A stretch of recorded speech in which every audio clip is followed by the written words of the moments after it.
다시 십자가로.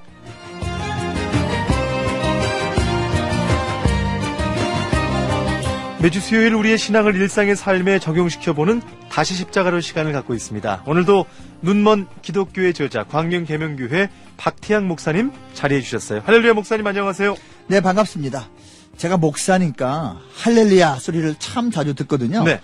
그런데 송 PD님이 외치는 할렐루야는 언제나 생동감이 넘칩니다.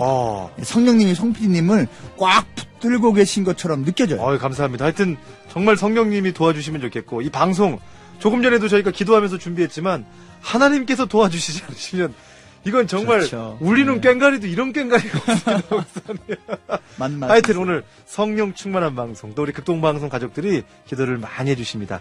자, 오늘 기도하지 않을 수가 없고요. 그 거룩한 부담이 오히려 저에게 자극제가 되니까 더 감사한 것 같아요, 목사님. 네, 이런 방송 선교만이 아니라 우리의 일상의 삶 자체가 성령으로 채워지지 않으면 힘이 나지를 않죠. 아멘. 오직 성령이 너희에게 임하시면 너희가 권능을 받는다. 선포되어 있잖아요. 예. 여기서의 권능은요, 헬라어로 디나미스, 또 영어로 파워거든요. 다이너마이트, 다이나믹 이런 단어가 디나미스에서 나온 거예요. 네. 목사님, 그래서 오늘 주제가 성령의 능력을 가지면 우리가 어떤 면에서 다이너마이트, 힘이 나는지 말씀해 주신다고요? 네, 그렇죠. 우선 성령 충만하면요, 오순절 교단 용어로 성령 세례를 받으면요, 담력이 커집니다. 쉽게 말하면 간이 커지는 거예요. 네. 예수님이 겟세마네 동산에서 붙잡혀 갔을 때 제자들이 모두 도망쳤잖아요. 그렇죠. 그 후 베드로는 예수님을 3번 부인했죠. 그것도 저주를 하면서요. 네. 그런데요, 이들이 오순절날 성령 충만해진 후에 죽음을 두려워하지 않고 예수님을 증거하고 선포했어요. 담대해진 거죠. 성령 충만하면 담대해진다. 간이 정말 커진다. 그래요. 정말 그런 것 같아요. 단지 예수님을 선포하는 용기만이 아니라 또 우리가 불의가 아닌 정의를 선택할 때에도 역시 용기가 필요한데, 그러니까 성령님이 도와주셔야 되더라고요. 전도를 할 때와 정의를 선택할 때도 물론이지만 잘못을 시인하는 것, 선행을 하는 것, 또 용서를 하고 용서를 구하는 것 역시 담력이 필요합니다. 네. 이런 거룩한 담력은 거룩한 영, 성령이 주시는 거고요. 성령 하니까 갑자기 이런 구절이 생각나는데요. 술 취하지 말라. 이는 방탕한 것이니 오직 성령으로 충만함을 받으라. 아주 유명한 구절이죠. 이게 술 취함하고 성령 충만하고 대조가 된 건데 두 경우 다 공통적으로 보면 담대해지는 것 같아요. 그렇죠. 세상이라는 술에 취하든 성령이라는 거룩한 영에 취하든 자기가 자기를 컨트롤하지 못한다는 점은 똑같잖아요. 네. 평소보다도 훨씬 간이 커지죠. 물론 그 마지막 결과는 완전히 대조적입니다. 하나는 멸망, 하나는 승리죠. 네. 성령의 능력을 받기를 원하고요. 자, 오늘 우리의 삶이 성령의 능력을 받을 때 또 어떤 면으로 힘이 날까요? 성령의 능력이 임하면요, 순발력이 생깁니다. 물론 영적인 순발력이고요. 순발력은 일종의 리액션, 반응이거든요.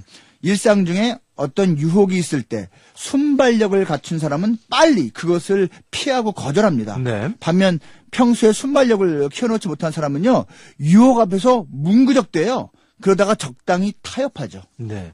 영적인 순발력. 참 위기 상황에서 드러나는 것 같은데, 근데요, 목사님, 이 순발력 있는 신앙은요, 사고가 혹시 나도 잘 대응을 해서 피해가 최소화될 수 있는 것 같아요. 그렇게 되죠. 회복도 빠르고. 그렇죠. 그러니까 어떤 일에 대한 이 반응이 사실은 그 사람의 좀 믿음을 보여주는 거 아닐까 이런 생각이 듭니다. 평소의 내공이죠. 예. 맞습니다. 그런데요, 이런 순발력이 교회를 다닌다고 해서 그냥 저절로 생기는 게 아니더라고요. 예. 육체의 건강을 위해서 트레이닝이 필요하듯이 영성 개발을 위해서는 경건 훈련이 꼭 필요해요. 기도는 그중에 필수 과목이고요. 일종의 유산소 운동인 셈이죠. 기도는 호흡이니까요. 물론 성령 안에서의 기도가 바로 그런 거죠. 예수님 제자들도 예전에 그 기도로 성령 충만하게 됐을 때 영적으로 순발력이 생겨서 그 인생을 더욱더 힘있게 살아가는 모습, 제가 또 사도행전에서도 보게 됐는데, 그렇죠. 어떤 상황에 올바르게 반응하는 그 능력인 어떤 영적인 순발력, 이게 우리 모두에게 아마 필요할 거란 생각이 들고요.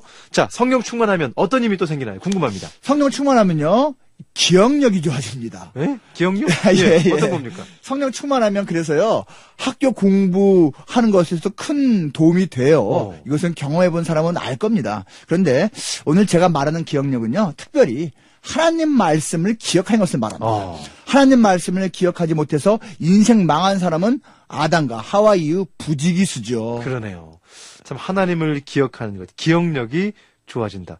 참 이 하나님 말씀 기억하는 건 IQ 문제가 아닌 것 같아요, 목사님. 참 그러니까 끊임없이 하나님을 생각하면 그때그때도 생각하기 때문에 뭐라고 하죠? 그 말씀이 계속 기억이 나는 거잖아요. 그렇죠. 그러니까 율법을 마음에 새기라 이렇게 성경에 나와 있는데 단순히 암기하는 게 아닌 것 같아요. 그래서 하나님은 이미 한 번 하신 말씀인데도 자꾸 반복해서 주시거든요. 하나님 말씀은 아무리 반복하고 강조해도 다음이 없는 거잖아요. 우리가 설교나 큐티나 독서를 통해서 성경을 늘 가까이 해야 하는 이유가 여기에 있는 거죠. 네. 성령의 감동 감화는 성경을 통해 주어지는 것이 가장 기본적이고 확실한 겁니다. 방금 말씀하신 것처럼 성경을 가까이 하고 성령 충만함을 받을 때 정말로 하늘에 속한 지혜와 지식을 갖게 되는 건데 주변을 보면 배운 게 별로 없는 분인데 그 누구 못지않게 믿음이 좋고 지혜가 있고 리더십이 탁월한 경우가 있는데 그런 분들이 바로 있죠. 이런 분들 보면 공통점이 성경 그리고 성령인 것 같아요. 하나님 말씀이 하루 내내 심지어 한 주 내내 전혀 기억이 나지 않고 있다. 이러면요, 자기의 영적인 상태를 점검해 봐야 합니다. 네. 방금 말씀하신 것처럼 그런 모습은 IQ의 문제가 아니기 때문이죠. 네. 자, 매번 이 시간만 되면 하여튼 또 마음 가운데 거룩한 부담감이 임하게 됩니다. 하나님의 말씀을 기억하는 것은 성령 충만과 관계된 것임을 꼭 더 기억하겠고요.